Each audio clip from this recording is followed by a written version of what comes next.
is like, I'm gonna repeat this in all classes, and I have to circle back. I hate to say that, but anyway. But true is, well, we have some rules, right? So I know you guys fighting to become MMA fighters and all of that, so that's why I address this a lot to the strikers and the people that do MMA. I have a very strong, strict rules as far as how you guys should behave outside.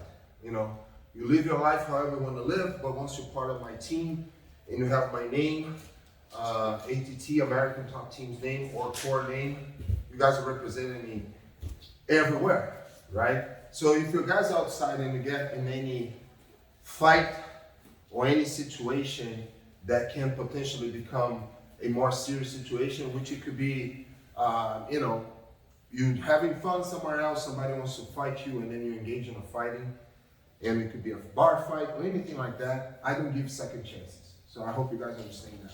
There's absolutely no second chance once I find out, right? You guys wearing my t-shirt or not wearing my t-shirt, you're still representing us.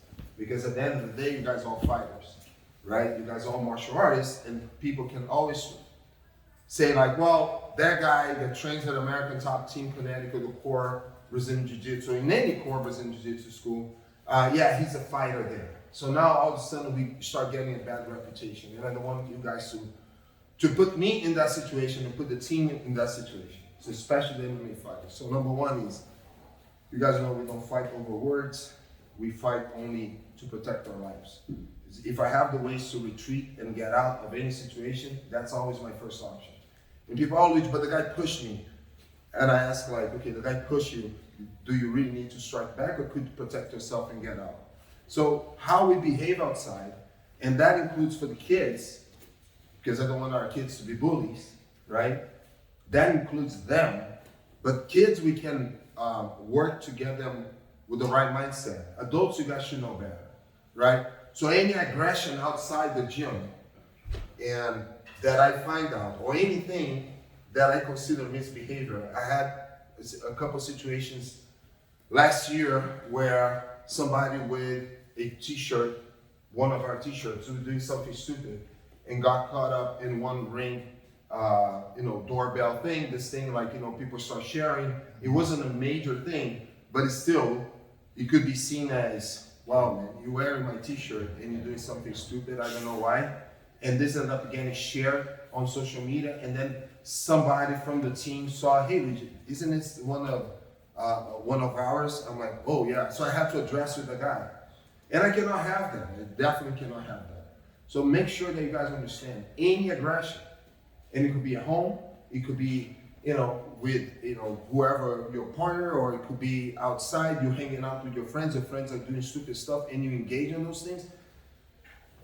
There's no second chance for me. Absolutely no second chance, right? I'm not training anybody to become abusive. Actually, we are training people, guys. You guys have the knowledge now and the confidence to manage to get out of the way. I always say, if you guys want to prove anything, step in the ring, step in the cage. That's the only place that you're going to really have to prove that you're the toughest, the best, and all of that, right? The strongest. Everybody follow me? Us. Right? Outside, here, we like all teammates. Outside, especially, that's when I'm not going to use something against somebody that doesn't do anything for any stupid reason, because I'm not proving anything to anyone. And one more thing. You guys want to be MMA fighters, most of you guys here, if not everyone. This thing's always going to hunt you. Make sense? You become famous, you have money, you have, you know, fame, all of that. Sooner or later, 10 years, somebody shows up, an ex-girlfriend, ex-boyfriend, you know, somebody that, you know, from your family gonna bring bad stuff to your reputation. And you guys are here not just because you don't want to just fight for your honor. You guys are here because you guys want to be MMA fighters, you guys want to be champions, and you guys want to make money with this. That's the goal, right? Nobody wants to go there, fight 40 times, getting at risk of getting knocked out for a while. Just because it's fun. No, you're doing this as a profession. And so you should be professional every single time. And the last thing, you guys look what today's March 21st. Look at yourself right now. You guys all say beginning this career. Don't forget who you are, who you were. All right, this has nothing to do with what we're talking about this, my other rules. But this is especially important because as you get better, as you start winning, as you start getting an entourage of people next to you, always like, you know, kissing your ass, many guys lose track. And I say this because I've seen this many times. So what you guys want to do now is have good friendships and good relationships and good, you know, your community where everyone here can point out, say that, you know, this is the nicest guy here, probably, Sam. But say Sam is doing something stupid outside, I find out, or here.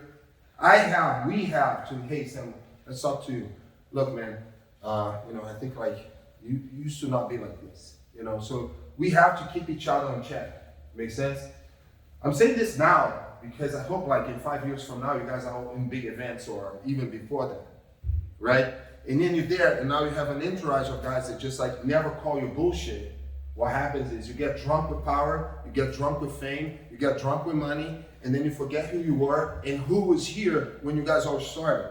So you guys better know who was your first training partner. You should know like who was giving advice, like Sam as one of our striking coach, Ross as a judo, and then, you know, MMA helping us too as a coach. And, you know, if you guys go do your workouts with Matt, remember who helped you, who was there for you, who was like devoting their time to you guys.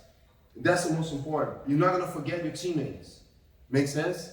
And I tell you this because I bet Greg saw that a lot too, because Greg has been a fighter his whole life. We see people losing track of who they were. They become big heads. They think like they have this knowledge, this power that they can use against people that don't know anything. Or not only that, they think like, well, they have all the answers. And guess what? I'm still training things and I'm still trying to become better in other things. Because I might master Jiu-Jitsu, I might master something else, but I'm still a white belt in other things that I've been training. All right, so number one, this is for everybody from American Top Team. I don't want to see any misbehavior outside because I don't give second chances. I don't care if you guys pay me. I don't care if you guys have talent. I don't care if you guys are a UFC fighter. If I feel like, wow, you don't belong here anymore, goodbye, that's it. But if you stay here, we have to be the best citizens. We have to do our best to represent yourself and our team the best you can. Cool? That's all I need to say because, you know, we have people coming in, new people, and we have to share this with everyone. That's why I'm recording, so I can share this with the whole team. All right? All right, let's go. Boxing gloves. Let's start training. Thank you.